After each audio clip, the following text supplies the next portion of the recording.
Dylan, Dirty Rides. Hank, get over there. Go away. I'm Allen from Team Meatball Racing. There's Hank, This is Hank, the tank. the mascot. I don't know what the hell he's doing right now. He's never done this. He sees the camera. Oh, he's a camera guy, you know. he's like, I see my stuff on YouTube, cuz. Oh yeah. Yeah. So, Team Meatball Racing. Go ahead, babe. How Go long to you your been chair. doing it? And what was the fire to get under your ass to do YouTube? YouTube? Oh, my dog's told me in this. But well, what started it was, granted from watching like Cletus and all of them, and watching 1320 and everybody going out and doing, racing and everybody. I'm like, well, these guys here, they no different than me, and we're already filming everything when we're going out racing.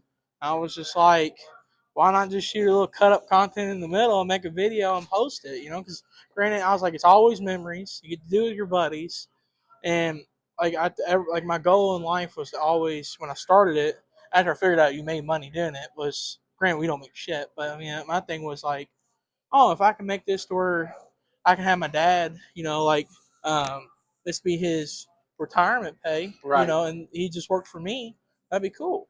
So if I can ever get my YouTube to do that, because I mean I don't need it, I can continue to work. What do you do for work? I haul containers. Yeah. So you're in the transport line. Yeah, I work for myself and transport stuff. So Yeah. Yeah, it's funny I just started because. that. Well, I used to work at UPS, but You've been doing transport now for a while, since like July. total. Yeah. Because UPS was first. Yeah. And then he was the guy that was yeeting your packages from the front yard to the porch. Throwing them suckers, dude. I got fired for stealing 2 minutes. 2 minutes. 2 minute. 2 minute no time. So. Yep, UPS, one of the biggest carriers of packages, they decided that after they topped everybody out, they were going to find a way to get rid of everybody that they could that was getting topped out. Yeah. That's how I feel about it. Yeah, I was driving for 4 years. I was there total for 7, and let me go. So, what are you guys doing? Because this thing looks tore up. No, this is actually pretty good looking for what it is. So when I first started racing, I bought this in 2020. How old were you? When I bought it, yeah. I just turned 20. No, I was 19. I was about to turn 21 when I bought it.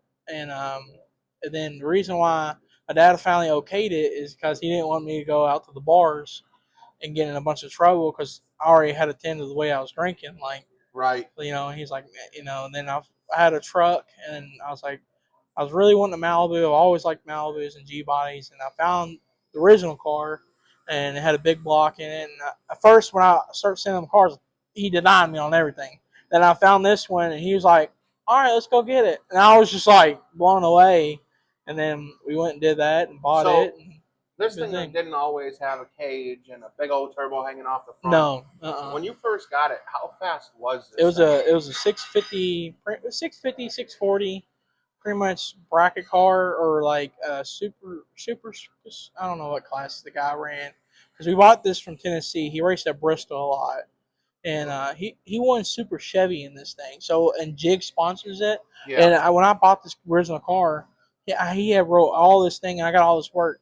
But like he won like $10,000 in credit from Jigs. So like all the receipts of everything like he ordered from that 10 grand we got and stuff, and like it was cool paperwork and stuff, like, because just a history on the car. Just what it was, and and it had a little nitrous plate on it, and the guy said we never really hooked it up or used it or whatever. It just had a plate, and the way they had it worked up, it wasn't never going to work because the throttle switch never touched it. And then from then we started street racing with it out the gate because all the tracks are closed because of COVID.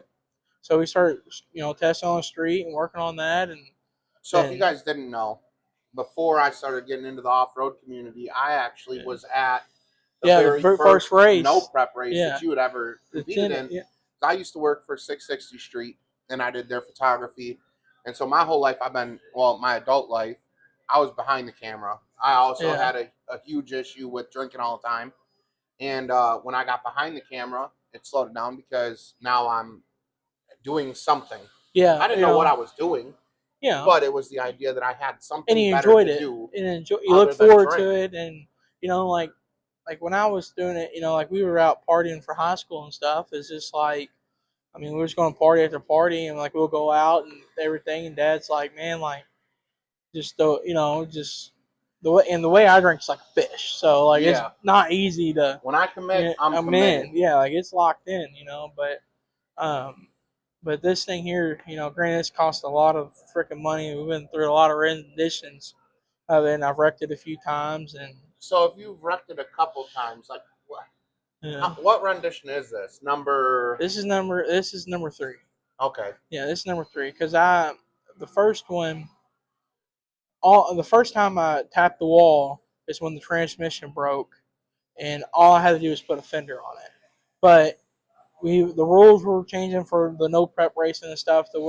And we seen what everybody had, and we was like, well, we got to do something already. So me and Dad, we built the whole thing and put all kinds of bars in it and everything else because we were originally just going to put a 10-point. Well, this dude just got certed, and we built this car 3 years ago, like the chassis, and it just got started for a 25.3, and it's good for 650 and a quarter at 3,600 pounds. So when you started, did you leave it as a nitrous car? Or? Yeah, it was still nitrous. When we first had it, I ended up putting a second kit on it because I only had one, and I changed the heads, the cam, and we went 570s, and then I wrecked it, and when the transmission broke, and I really wouldn't call it a wreck. I just bumped it into it, and then we were just like, well, we're going to change the whole car, and then we built it, and when we rebuilt it, it was the same big block. It was 496, and we ended up putting 4 systems on it. So we went from 2 systems to 4. Well, no, I'm sorry, I take it back. It was 3 systems, and then we eventually put 4 on it. But it was 2 foggers and a plate, and the car came out, and we built the whole cage, got it powder coated, and it was white, and where I had to put a fender on it, it was different colors. And the guy had a matching one, so I went ahead and put it on it, and well, everything looked good but his face. So that's where it got the name from, is Butterface, because everything did look good, but his face, because that's where it got damaged from. And so then we get it. Then I remember, like, very quick, like my fastest pass was 570. Well, very quick, like 4 or 5 passes, and then we went like 530s. Pretty easy. Then from then on was where we got struggled and to go faster and everything else. So, like now that Mike Poland, shout out Nitrous Express. But now that he does Little Gangsters, right? That's the name of the class. So do you feel that so when you started back in 2020. When I first started, 570s on the street was flying. So a little more history. So I remember seeing Ryan Mitchell, shout out Casey Max. I remember the first time it was one of the first times I was in Texas. I was hanging out with Limpy, and Ryan Mitchell came back after making a pass against Jeepers Creepers. Yeah, the all-wheel drive. Yeah. All-wheel drive. Everybody hated that truck. But I remember when he made his first 5-teen pass on the street, he was besides himself. Oh, yeah. Because so now with the Little Gangsters having a cap, right? Yeah. So it's basically a heads-up, no prep index class. Mm-hmm. Do you regret trying to chase being the front runner of no prep? No. Or do you wish you would have just slowed it down and waited for your opportunity to come now? No, because at the time, like, it wasn't that far out of reach yet. Like, it was still like, I think we can get there. Like now to where it's at. But like now the car I got. Like every time it gets cold outside, people are running a whole second faster. Oh yeah. Well, that's like now, like the car I got and what we were working with.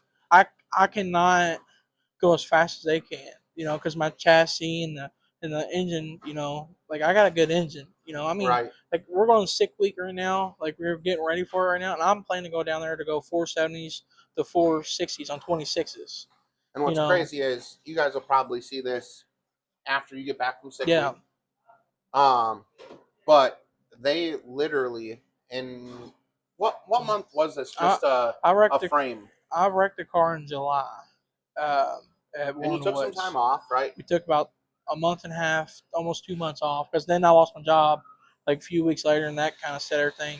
And then once registration opened up for 6 week, and at the time it was just sitting here bare frame. We had the body outside, nothing, engine over there. And if you look in the bottom corner below, you'll see that the car was literally on the way to the scrapyard. Yeah, we thought it was totaled when I wrecked it at Warren Woods. Like, we thought there was no coming back with it because I mean I hit the wall 150, and just so when you have, and that was your third accident. So when you have like you bumped the fender, and then the tragedy happened at Deckers, and that was devastating. Yeah, that one there hurt me because that was like the original deal, and we were trying to get it ready for that next weekend for the race, and trying to get it ready to go to the pad, and because at that time it was all still all glass trim, the way it's going back now. Right. And then when we wrecked it there, all we had to do was fix, granted, nothing up front besides the fenders and stuff got messed up and the body panels, but the only thing that really got hurt was the rear quarter and a few bars in the back. So really, we got very lucky. What made it look so bad is because of the body panels, Right. But it wasn't as bad as it was this last time. So what motivates you to keep going after you have something like that happen? Like this is the third time. Yeah. And now this time it was a complete loss. Shout out JT. He's wandering around. Yeah, he fixed my truck after I crashed it. Yeah. He's the big thing of Hank, what do you want to talk? Big thing of why we keep going, because he doesn't go over there. Go to your chair. Reason like every time I look at it, that after I wrecked at Warner Woods, it was pretty bad. Now when I wrecked it at Deckers, I thought we was gonna kill him because he was actually, because normally we go testing everywhere together. Yeah. And this is like the third or fourth time I think ever, like he was not there, and I was only gonna go down there and shake it down and get some data, accumulate some data from it. Because if you don't know, when you go down to New Orleans, first off, anybody can claim that there's another street like it. There's not. There's not. When you go to New Orleans, your ducks have to be in a row. You have to be on kill every pass. Yeah. Because when you go down there for like pad wars, shout out BJ and them, they run you can't call it a tight ship because it's so out of control. It's a control chaos. Barely. It is. It's controlled. Walks that fine line. Yeah, it is. Like there's something that can go off at any time. But the thing is, though, it's like it is controlled, and everybody I think kind of respects it a little bit there. Like, but everybody's there for a reason, Right. But the thing is, though, it's like for me, anytime I'm going to travel that far, I want to have my shit together. Yeah, you at least want to make sure it'll go straight. because it's at least 11-hour trip for me to go that way, and it's just like even if I travel 6 hours away, I'm ready. I want to dot my I's and cross my T's, and be prepared for. It never hurts to have more passes. More passes, you learn something, try something different. Learn something. And we were learning a lot that day at Deckers. We're putting shift. Because at the time it was still a nitrous car, and we were getting faster at 60. And figuring it out and learning and. I still remember the first time I seen you at Decker or at the pad when you raced that Volvo. Oh yeah. The station wagon. Yeah. That was probably the coolest pass that I'd ever seen on the street at that time. And no prep and street racing, like that's what I grew into as I started working behind the camera so much. And to see these guys grow from because when we went down there to where you are now. When we went down there, nobody knew who we were. Not right. a clue. We tested for a month and a half on the street around here, and we were making changes, changing converters, changing this, changing bar angle, changing, And I remember I told Dad I had a goal. I wanted to at least go 540s on this street before we left, and we went a 43 over there, and I said we can go. I wasn't going to go unless I knew I could run the number because of what we were going to there. 4 years ago. Yeah. Well, yeah. Well, yes, 4 years. 25 now, so 4 years ago. It was 20. It was 21 or 22. It was 21. Yeah, because that was the first time. COVID. Yeah. Because they did. Because that's the year I built my car. Well, they did North versus South. Yeah. Because the first time we went, when it's all still all glass. North versus the South, and then only a couple months later was Pad Wars 1.0. Yeah. Well, I went to the second one. So because it was the first one. The first one wasn't. It was the Civil War. And the second one was actually on New Year's. That was the second one. It was the 2.0 one. Yeah, this guy over here. What is it? Go ahead and get Side piece fabrication. Yeah, you ain't gonna hurt it. Go ahead and get it. Do what you need. He's been doing a lot of welding and smacking around on this thing. Nobody really knows what this guy does, but he's around a lot. He used to drive a car called John Gotti, right? He's working on a new hot rod. He's hoping to have it done in July. Yeah, like in July. Yeah, we got July 2020. Never. Yeah, no, we're this gonna guy's taking a lifetime off. Yeah. All glass. No. I think we got it. Yeah. Come here. What'd you say? If my car's done in July, we're taking $25,000 home. We're not losing the race on the racetrack. Yeah, because got a spare motor. Because see, that's the other thing is too about running that like that class for me, like all-star class. When I go sick week, my times will be shown. So like really, I don't care because granted, I'm about to start building my new car after this, and like I don't care because like this is what this car's going to do. Is all the drag and drive stuff, and that's what I really want to hit with this car now since we've changed it back to all-star class form, and there's some other classes I can run that's not small tire. Right. And I mean. And it's something cool that you get to share with your old man. Yeah, my dad. We're very excited to go down. Like, because how long has your dad been in the racing community? Since the '90s. So if you guys didn't do the math already, that was like 75 years ago. I mean, he's in his 50s. I mean, but back in 2005, he had a Mustang called Super Turtle, and there was like a street class back in the day that they all ran, and but back in the day, I mean, we're talking 2005. He went 530s with a small block nitrous Mustang, and back then that was pretty. You were excited about your 540 pass before you left for the pad. 20 years ago, his old man was running 530s. Yeah, and at the track, and they were going to Chicago every other weekend the grudge race because, I mean, they were winning money. That was thing. That's the only thing I would say that sucks about social media and stuff. Everybody's so scared to get beat because it's on video. Like Stevie Fast Jackson said it the best because you used to get your ass smacked. Go back 2 days later, and who gives a shit? Now you're gonna wear the ass whooping for about a month or so. I mean, it's true. Until the next person gets ass. Yeah, something big. And the other thing is like everybody's always scared to lose. I mean, I'm willing to take that gamble. Like I don't care. I mean, somebody's gonna win, somebody's gonna lose. You got 50-50 shot no matter what. And but you gotta have your everything. Everybody's at the point now to where it's like grudge racing on the street. That don't happen. It has to be a cash stage because everybody does.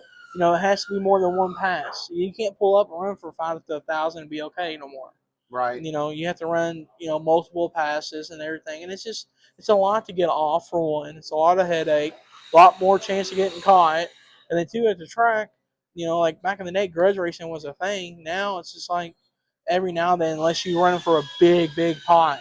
Like these guys down there in the South, but like up here, there really ain't much because everybody's calipers of cars are so far swing because there's not a class like everybody can be like, and everybody won't do it, or because for one, everyone around here is small tire. There's no class racing like unless you go travel to South Georgia or to the radial stuff, But which that works out good for a lot of people, but a lot of people don't want to do it because they think it's a lot of money. But there's classes out there that's not a lot of money to go do them. But if you take your car and not have to worry about going, 4.0s or 420s, well, they got Ultra Street. Granted, they're flying for what the combo is, but the thing is, though, is if you race 6 times a year instead of have to race every weekend, you back up your program, and shoot for and build your car for a certain class. Because when you're shooting for a time, you get to dial in your car for the track conditions. And track conditions when you're racing at like a grudge race, it's unlimited. You can be like no time stuff. You can be as light as you want. You can have the biggest combo, the biggest power out of it. You get to fine tune your car, especially like if you're shooting for like a 530. Yeah, right. Well, the 530 index was a really big thing because there's a lot of cars that when the stuff was starting to get faster, they didn't change because granted, it costs a lot of money. Two, like you can only go so fast with certain combos and and people only want to push their stuff so hard so they can continue to go racing. Because at the end of the day, it's not everybody's job; it's everybody's hobby. No, this is my hobby. This ain't my job. Yeah, because like there's certain people it's their job. The transport world, like whether you're delivering containers, when you work for UPS, like the transportation industry does not allow a 9-to-5 career. No. It is so many hours of your life that you'll never get back. But you're young, I'm young, and we make killer money in the transportation industry, and that's what fuels the hobbies, whether it's race cars or bikes or like you get to build what you want to your budget. Yeah. But when you're young like us and you get into driving, whether it's the bread truck for UPS, whether it's a pickup truck delivering campers, delivering containers, delivering hotshot cars, semi trucks, when you make that jump from regular driving to CDL driving, in some form of capacity, whether it's non-CDL hotshot or like what you guys do is non-CDL work. Yeah. When you make that transition from making $20 an hour at 21, 22 years old, when you make that jump and you're making $35, $50 an hour. Yeah. Like, I don't leave the house unless it's going to pay.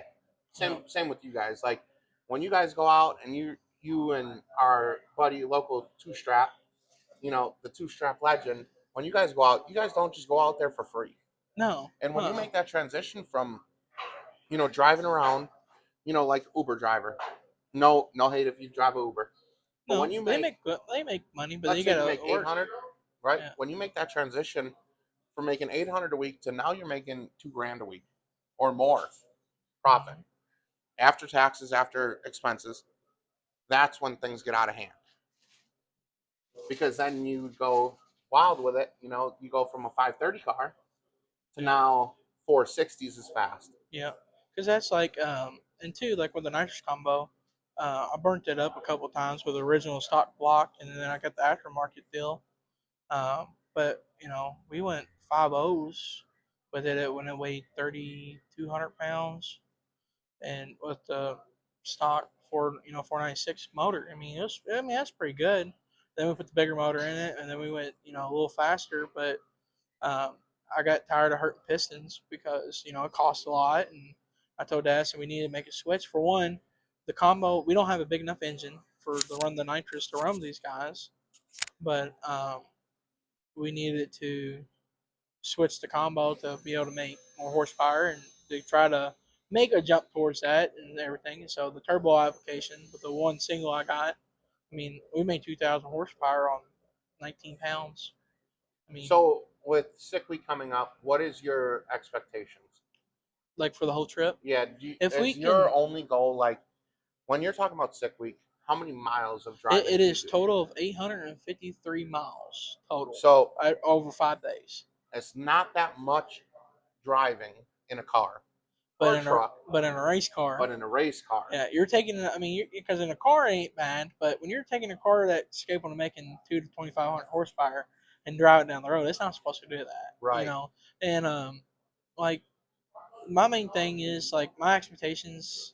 Granted, I want to finish the week and I want to run a good number at every track. But like my first day, if I can go out there, unload, go 470s, we'll pack up, hop in the car, hook up my trailer, and our first drive is 330 miles. Yeah. It's the biggest stroke of the whole trip. And if we can make that drive and make it to Tuesday to make another pass, I'll be happy. So, especially because it's my first time. Not only are you looking to set your world on fire, right? Like, there's pro mods that do this. Like, there's there's all kinds of variety. Are you looking to do any collaborations with any other creators that are there? I know. No, not really. Race Rebuild Repeat. They do a lot of side-by-side content, but they're taking I think it's a GMC Cyclone. Yeah. Well, realistically, everybody around here locally, only one that really does YouTube is the Prestons now.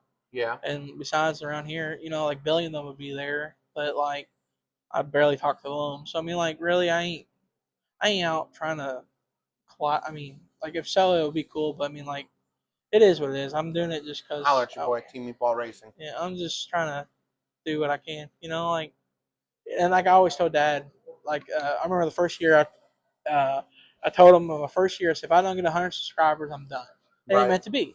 Well, we got like over 100, and then now we're like almost at 10,000 as we've been doing it for pretty much 5 years, about on the 5th year now. So I mean, if you're watching this, go subscribe to his channel. Yeah, Amy Bar Racing, link in below, and then subscribe to my channel too. Yeah, hook a brother up. Yeah, for real. Man's out here mud bogging. We're out here raw dogging and mud bogging. Yeah, he needs some money for oil, okay?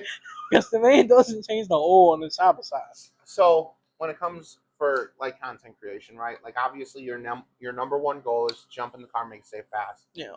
But when all that's over with, like what is your process of content creation? Like, are you looking to be like the first guy after an event to do a recap of your weekend?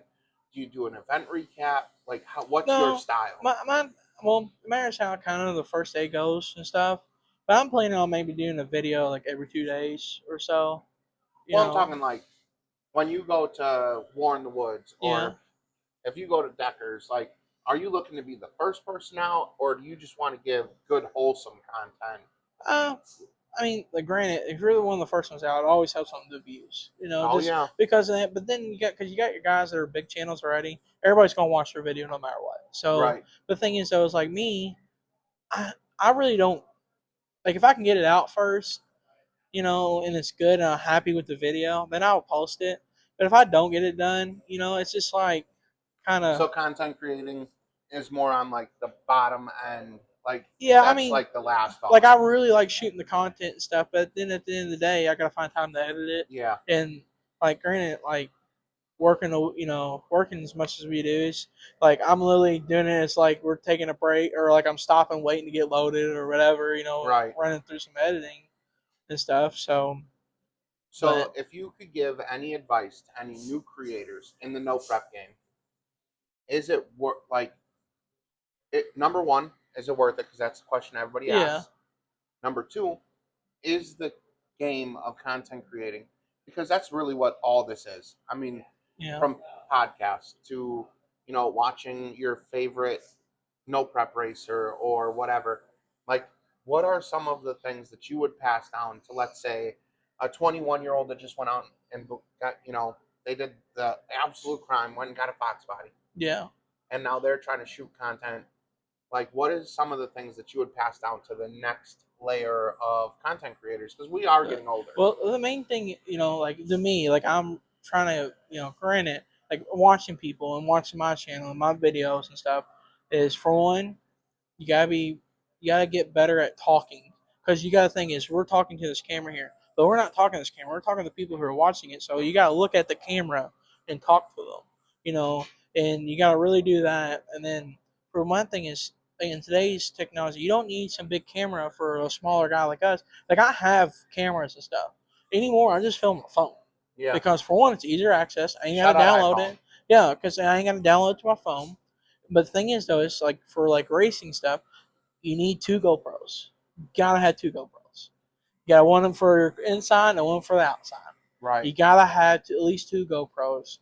And for like us, it's thing. But like for your riding, and you can time lapse it. Like, I mean, like that's really about it, And if you watch any of the videos, I don't really do a whole lot of trail riding content, because everybody knows what it's like to strap in and go like this, go straight down trail. Yeah. So besides like content creating stuff, didn't mean to cut you off. You're fine. But I was done. Have you ever been off roading? It was you. That's about it. And what happened?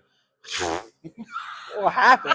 For one, we went for a buddy's bachelor party, and we're in a machine that's really not supposed to be where we are. We were in the mountains at Brimstone. Which, granted, your machine did really good until it didn't, And somebody had to go put some big ass shit on there. Some 6-inch boxes, 44-inch tires. So shout out Triage Garage. They hooked me up with all my parts and try to keep me on the trails until I fail. So the first time we go out there, granted, it's first done. First problem is we're hoping it goes in the trailer. We had to rebuild some ramps in the trailer. This man can't build a ramp or look at a tape measure to save his life. his I can't believe you went there. His ramp building is like taking 2 popsicle sticks and gluing them together. Wow. But that was the first thing. To check oil. Oh, that's out there. So for a guy who truck drives and hauls on the road all the time, you would think maintenance is pretty common. I do a lot of nut and bolt checks. I do try to do my maintenance. Yeah. But leading up to the bachelor party, we were supposed to go to Bogs and Boulders. Yeah, we were supposed to. And so a mud park, I'm thinking bigger portals, bigger tires, and I'm good to go. And then I realized that after I'd put the new portals on and I had to wait for the portal plates from Dirty T Fabrication for the rear. And I just got so busy doing everything else. Like, I literally put the buggy together a week before we had left. Yeah, I finished 2 days. And I completely skipped the oil change. Yeah. And I ain't going to lie. I changed the portal blood. Oil, I didn't do that. No. Yeah, because the first thing is, we went riding, then, granted, it's first time, and this thing ain't designed to, tilt, my shocks were all off. So we had to dial them back in, and then, after that, we were pretty good for 2 days, and then we weren't. And then it started knocking like a Jehovah's Witness. Yeah. Well, it didn't knock until the next day. Yeah. That's true. Yeah. When it shut off at 50 mile an hour, yeah, that was kind of the sign that we should have checked. Yeah. Instead of firing it up, but there was no talk about it. As soon as it shut off, you put it in neutral and put it back in gear. There was no discussion, no thought. He was like, oh, that's weird. Oh, the battery must be low. And then back to 50 mile an hour. So, with your short-lived off-road experience versus a race car, right? Like, we both spend a bunch of money. Your hobby is obviously the car. Mine is obviously the bike. But I wouldn't build one to your extent. No? No. Too much, huh? Yeah. Well, it's not even too much. Granted, they all look good. It's just, for me, I like more, for the new one that's coming out, the Z whatever. He's a C-Force or CF Moto kind of guy. Well, I like the new one. Like, the new one's pretty badass. And right. If not, I would probably get a Can-Am. But because for me being a little taller guy, I like the way you sit in them. They sit more like a race car. The Can-Ams do, to me. And I'm we talked about buying one. Into the off-road community. Yeah, but like I said, I ain't building one to your extent. You gonna come hang out with me at some of these events? Yeah, I would like to. I got some other things I want to get lined out before I buy one of them. Because granted, at the end of the day, for what we do, you're only going to use it for time, and money. Yeah. So I mean, like I got so much money in this thing. We do this so much. It's like only thing that'd be good for me is like the winter time. Right. And so on a day like today, you can go out and ride. Oh, absolutely. If we weren't building this, I would have went out in the snow. Hell no, you got me hooked up. Oh, you wouldn't go out there? No, dude. Oh, absolutely. It's snowing. Hunter, would you go out riding right now in the snow? In a side by side? Side by side? You wouldn't? Thank you. Well, you can't drive at night anyway, so I mean, y'all are crazy. I would in a heartbeat. That's when it's fun. You can't do that with fun anyway. No, we wasn't talking about his. We're talking about just a regular one. It has good days. You didn't tell me it would go rip down right down here. It wouldn't do it. It wouldn't.